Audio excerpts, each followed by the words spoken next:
салом ва охирин барномаи хабари радиои озодӣ дар соли 2017-ро тақдими шумо мекунем. Шалои Гулхоҷа ҳастам. То 15 дақиқаи дигар ҳамроҳатон. дар барномаи 29 декабр ин мавзӯъҳоро дорем.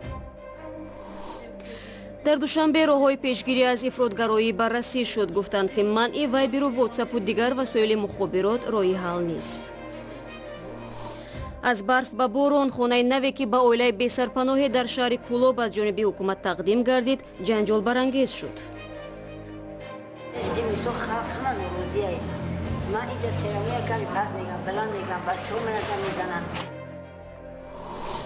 ва тазоҳурот дар Эрон. садҳо нафар дар шаҳрҳои мухталифи Эрон даст ба эътироз заданд ва бар зидди президент Ҳасан Рӯҳонӣ шиор доданд. рӯзи 29 декабр дар шаҳри Душанбе дар як ҳамоиш масъалаҳои таҳкими амнияти иттилоотӣ ва пешгирӣ аз ифротгароӣ дар Тоҷикистонро матраҳ намуданд. Ширкатдорони нишаст аз ҷумла аз афзоиши адабиёту нашрияҳои салафӣ дар минтақа нигаронӣ карданд, ки аз таълимоти мазҳаби ҳанафӣ бештар шудааст. дар ин баробар ба таҳдидҳои афзояндаи гурӯҳҳои мухталифи мазҳабӣ тариқи шабакаҳои иҷтимоии интернетӣ ва мессенҷерҳо низ дахл шуд. вале чунин ақида низ садо дод, ки маҳдуд намудани дастрасӣ ба NGN-у шабакаҳои иҷтимоӣ наметавонад барои ҷилавгирӣ аз ин хатарҳо роҳи ҳал бошад. маҳдуд кардани истифода аз чунин мессенҷерҳо аз қабили Viber, имо, WhatsApp, Telegram ва ғайра ва ҳоказо, ман фикр мекунам роҳи дурусти ҳал, роҳи ягона ва дурусти ҳал нест, чунки садҳо, ҳатто зиёдтар аз мумкин ҳазорҳо бошад воситаҳои дигари ҳамин гуна мессенҷерҳо аз қабили танго ҳасту вудую дигару ҳастанд, ки ҳатто мумкин аст ки баъди як сол ин чизое ки мо истифода мебарем кӯҳна шавад ва аллакай як нави дигари мессенҷерҳо маҳбубияту маъруфияти зиёдтар пайдо кунад. Масалан, ин ман дар мисоли ҷумҳури исломии Эрон ки инҷо донишҷӯёнаш меомаданд медонам, ки як вақт онҳо аз Viber хеле зиёд истифода мекарданд, вале баъд имрӯз эрониён аслан бештар аз Telegram истифода мекунанд. ҳафтаи гузашта хадамоти алоқаи Тоҷикистон бо ҳадафи ба гуфтаи онҳо таъмини амнияти иттилоотӣ муҷаввизи 10 ширкати мухобиротиро барои истифодаи хадамоти NGN бекор кард. рӯзи 18 декабр намояндаи хадамоти алоқа дар суҳбат бо радиои озодӣ гуфт, ки минбаъд мессенҷерҳои мисли Viber ва WhatsApp-у имо низ баста мешавад. дар шаҳри Теҳрон минбаъд занҳоро барои нақзи қоидаи пӯшидани либоси исломӣ боздошт намекунанд, балки барои омӯзиш ба марказҳои машваратӣ мефиристанд. Нашрияи Теҳрон Таймс рӯзи 28 декабр суханони генерал Ҳусейн Раҳимиро иқтибос овард, ки мегӯяд занонро барои нақзи қоидаҳои пӯшидани либоси исломӣ дигар ба ҳабс намегиранд ва аммо дар сурати такрори гуноҳ ба додгоҳ кашида мешаванд. пӯшидани либоси исломӣ пас аз инқилоби исломии соли 1979 ҳатмӣ шуд ва дар ҳамин ҳол рӯзи гузашта садҳо нафар дар Эрон ба хиёбонҳо рехтанду тазоҳурот карданд. Мумин Аҳмадӣ бо ҷузъиёти мавзӯъ. дар шаҳри Машҳад дар Эрон садҳо нафар ба зидди бекориву камбизоатӣ ва афзоиши қиматҳо тазоҳурот карданд. дар видеое ки мардуми оддӣ ба навор гирифтаанд дида мешавад, ки чӣ гуна тазоҳургарон марг бар диктатор ва марг бар Рӯҳонӣ шиор медиҳанд.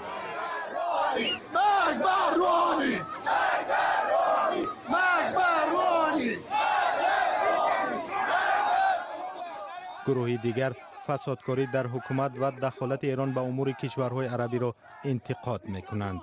бино ба гузоришҳо, мақомоти интизомӣ баъди бархурд бо тазоҳургарон чандин нафарро боздошт кардаанд. барои пароканда кардани тазоҳургарон пулис аз гази ашковар истифода бурд. айни тазоҳурот дар шаҳри Нишопур ва дигар шаҳрҳои Эрон ба вуқӯъ пайваста аст. боло рафтани қимати молу мавод дар Эрон мардумро ба хашм оварда аст. рӯ ба мавзӯъҳои дигар. як дурнамои вазъи сиёсиву иқтисодии Тоҷикистон барои сармоягузорони хориҷӣ нишон медиҳад, ки кишвар ҳоло нақшаи пайвастанд ба иттиҳоди иқтисодии Авросиёро надорад. дар дурнамо дар бораи вомбаркҳои давлатӣ, ки дар вебсайти биржаи Люксембург ҷойгир шудааст, омадааст, ки Тоҷикистон феълан нақшаи пайвастанд ба ин иттиҳодро, ки Арманистон, Беларус, Қазоқистон, Қирғизистон ва Русия узвиён ҳастанд, надорад. русия аз соли 2014 замони таъсиси ин созмон Тоҷикистонро барои пайвастан ба он ташвиқ мекунад. ҳукумати тоҷикистон гуфтааст ки ҳоло суду зиёни иттиҳодро меомӯзад ва дар бораи пайвастан ё напайвастан ба он қароре қабул накардааст. дар барномаҳои гузашта барои шумо хабар додем ки шаҳрдории Кӯлоб ба як хонаводае ки дар холигоҳи лифт зиндагӣ мекард макони зист ҷудо намуд. ин иқдоми шаҳрдорӣ дар пайи гузориши радиои озодӣ сурат гирифт ки шароити ногувори ин оиларо нишон дод. аммо зоҳиран хонаводаи Шукрия Шарипова ки мебоист аллакай ба макони нав яъне ба гӯшае дар бинои масҷиди ғайриқонунӣ кӯч бандад пешорӯи мушкилоти дигар қарор гирифтааст.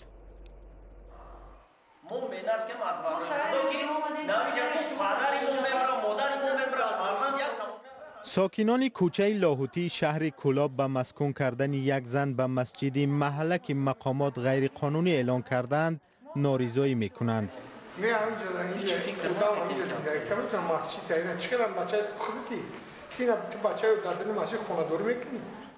شکریه با 3 فرزندش در یک بینای ناتمام کولاب در جایگاه لیفت میزیست.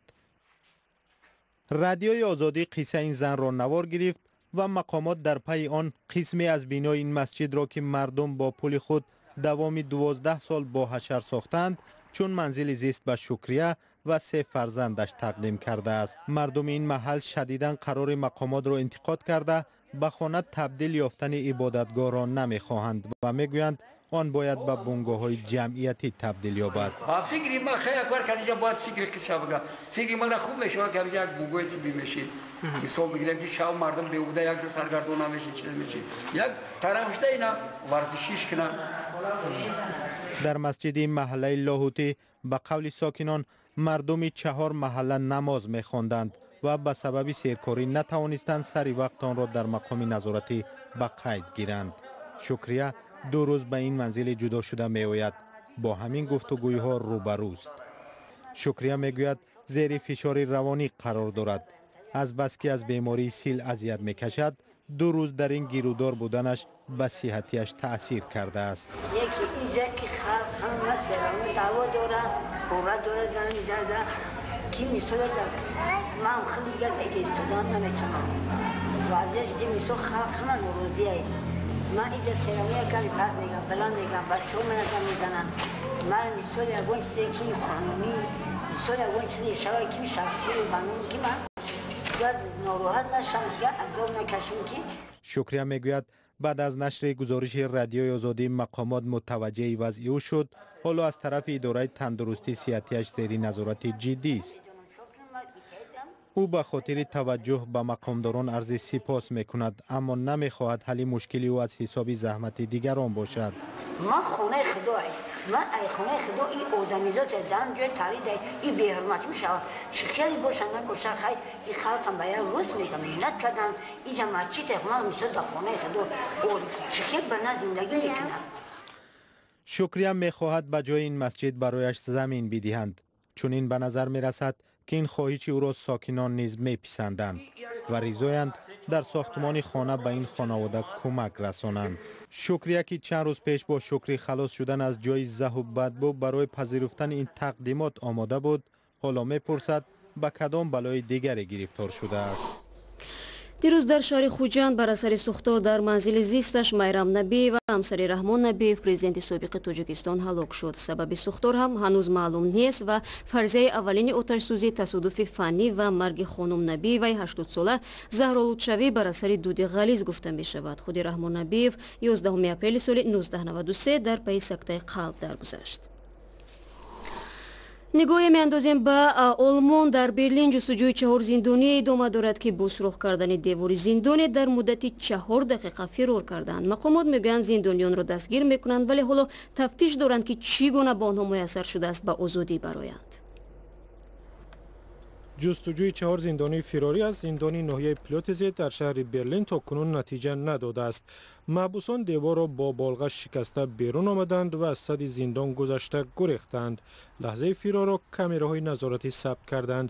барои фирор ба зиндониён 4 дақиқа лозим шудааст. уве майер оденвалд сардори зиндон аз ин ҳайрат задааст.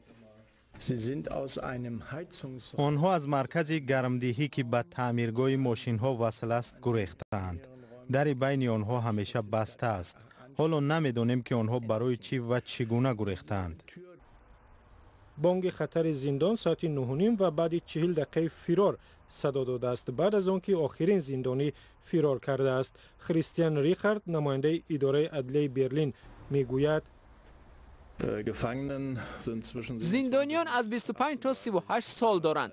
باید بین ماه مارس سال 2018 تا اکتبر سال 2020 آزاد می شدند.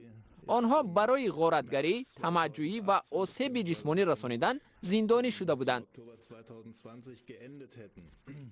دو فراری آلمانی هستند. ملت دو تن دیگر را نگفتند. زندان مردانه در ناحیه پلوتنز برلین برای 345 نفر پیش بینی شده است.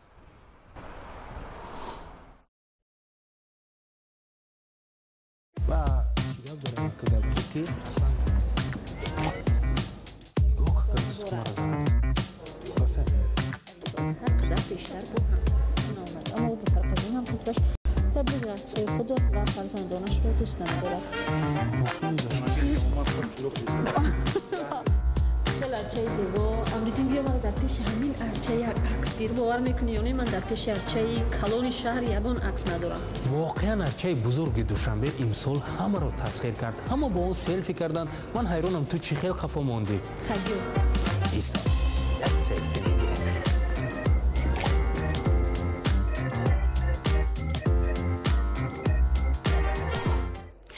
тавре пай бурдед ҳамкорони мо ба истиқболи соли нави милодӣ барномаи хоси донаро омода карданд ки рӯзҳои 31 декабр ва 1 январ дар вебсайти мо www.ozodi.org ва озоди видео ютуб нашр мешавад.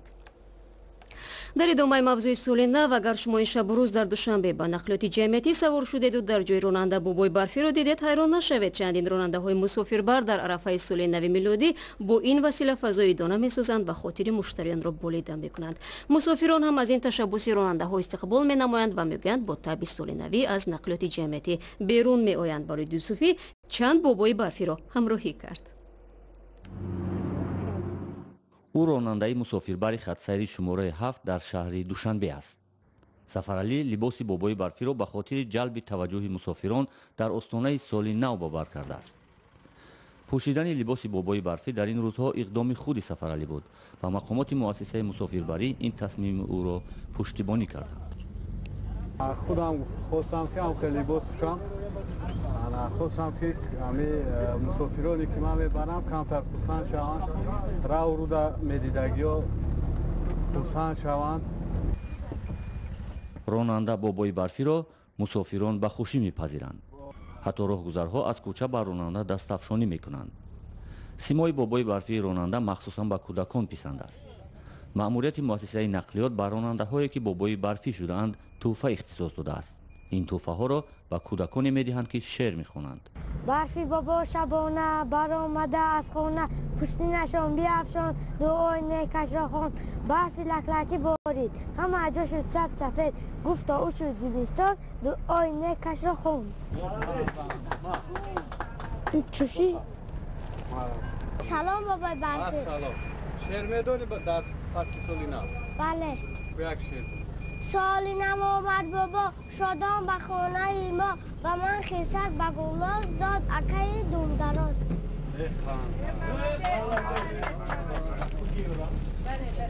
بابای برفی من شعر گو؟ یک شعر. خط نویش به بچگان در این شب زمستان، این شب سال نو آید به هر خانه در آید.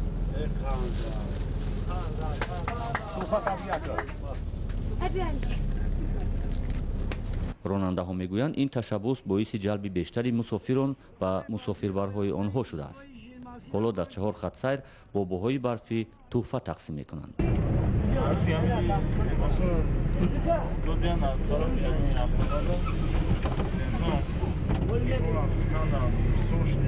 برای تعدادی از مسافران دیدن راننده بابای برفی خیلی جالب است. و اینجا فرصت رسید که با شما تا سال نوی 2018 خداحافظی کنیم. با عرض سپاس از یک شما که خبر و گزارش‌های مورد طول این سال پیگیری و برنامه را تماشا میکردید. سهم برخی از شما نیز در برنامه‌های خبری رادیو آزادی خیلی زیاد بود. امیدواریم سال نو با خاندان هر یکتان فیض و برکت آورد و البته همکاری ما بیشتر شود. تا ملاقات در سال 2018 و خدا نگهدار هر یک شما.